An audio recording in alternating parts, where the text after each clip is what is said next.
अब ये झगड़ा दिल्ली तक पहुंचा है। अब सबको तलब किया गया है और इनसे अब पूछताछ होगी, बातचीत होगी, समझाने की कोशिश होगी। बहुत बहुत शुक्रिया आपका दीपांकर हमारे साथ जुड़ने के लिए। और अब देखते हैं गेम्स ऑफ गद्दी।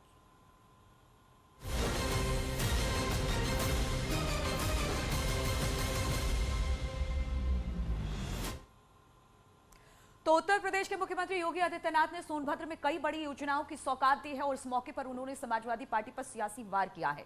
योगी ने कहा कि पहले भी सरकार थी, जब कोई भी नौकरी निकलती थी तो एक परिवार वसूली पर निकल पड़ता था, लेकिन आज तस्वीर बदल गई है। उत्तर प्रदेश में सरकार ने गुंडा तंत्र को खत्म कर दिया है, सुरक्षित माहौल देने का काम किया है, लेकिन इस पर सियासी दंगल छिड़ा हुआ है।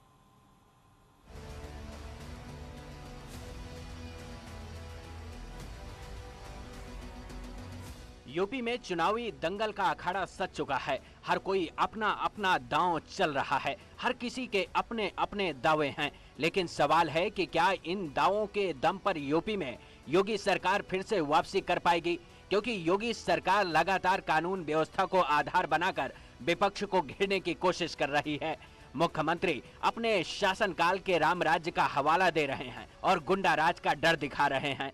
जन्माष्टमी का जुलूस नहीं निकलने दिया जाता था, नवरात्रि में दुर्गा मां की पूजा नहीं करने दी जाती थी, रामलीलाओं के आयोजन को रोका जाता था, कावड़ यात्रा नहीं निकलने दी जाती थी, पर्व और त्योहारों को हर प्रकार से व्यवधान डालने का प्रयास होता था।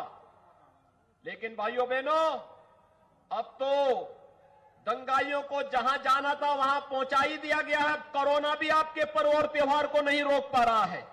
सरकार का दावा है कि यूपी में कोरोना काल किसी के लिए काल नहीं बन पाया, क्योंकि योगी सरकार ने कोरोना क्राइसिस को बेहतरीन मैनेज किया। लेकिन सियासी लड़ाई इस बात की नहीं है, बल्कि वर्तमान और भूतकाल में फर्क बताने की है। आपने देखा होगा, पहले की सरकार और अब की सरकार में अंतर साफ है, फर्क साफ है। पहले राम भक्तों पर गोलियां चलाई जाती थी और अयोध्या में अब राम मंदिर के भव्य निर्माण का कार्य प्रारंभ होता है। वैसे तो योगी सरकार सोनभद्र को सौगात देने पहुंची थी, लेकिन 2022 की सियासी लड़ाई के बीच गुंडा राज पर आक्रामक सरकार ने चुनावी मुद्दा बना लिया, जिस पर अखिलेश यादव ने पलटवार कर दिया। पिछली सरकारों में भू माफिया, खनन माफिया, वन माफिया, पशु माफिया और हर प्रकार के माफिया हावी होकर के प्राकृतिक संसाधनों पर लूटपाट करते थे।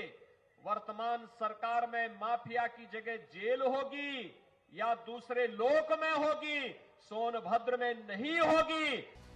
वैसे आरोप प्रत्यारोप का दौर जारी रहेगा, क्योंकि सियासी लड़ाई सत्ता की है और सत्ता को पाने के लिए जनता के बीच सियासी नूरा कुश्ती जारी रहेगी। लेकिन आने वाले समय में लोगों को ही तय करना है कि किसके साथ जाना है और किसको सत्ता से बाहर रखना है। Bureau report, network 18।